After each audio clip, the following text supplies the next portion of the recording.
Love this record. Gotta indulge myself. One of my favorite records off of Billboard's Hot 100 the week of February 13th, 1971. A very strident, a marching tune of sorts. A rock and roll record, I suppose. The splendor of this record. I can't think of the right word. The grandiosity of this record at number 41, up from 42, Burning Bridges by the Mike Curb Congregation off the MGM record label. Indeed, Mike Curb himself, the president of MGM. Mike Curb, when he was in college, Mike Curb, this was back in the early 60s, he wrote a song called You Meet the Nicest People on a Honda. Go Little Honda, which was picked in an ad campaign by the company itself. He quit college. He left college when he was 19 years old. Well, basically, he quit college. He formed his own record company. It was called Sidewalk Record Company. Officially involved in the Curb Records. He signed the Stone Ponies, featuring Linda Ronstadt, and a group called the Electric Flag, which was led by Michael Bloomfield. And later on, in 1969, MGM merged.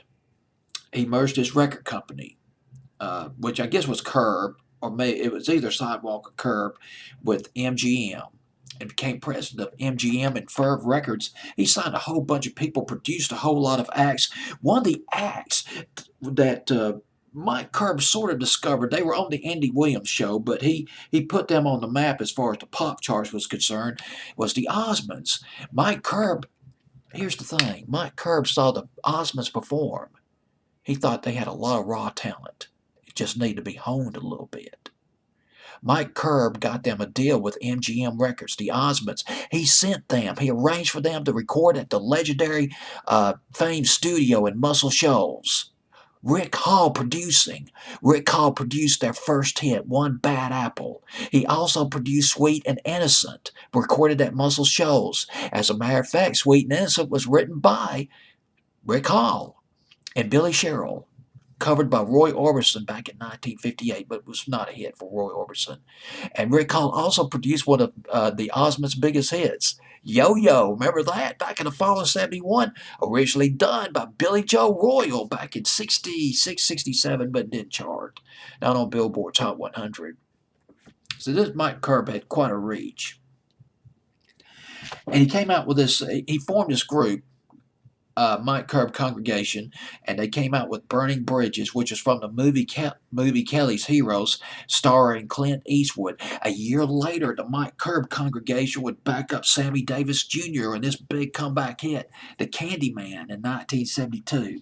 But boy, I tell you what, I love the drums. I love drums. Boom, boom, boom. And this song just thundered. But it's a lost 45.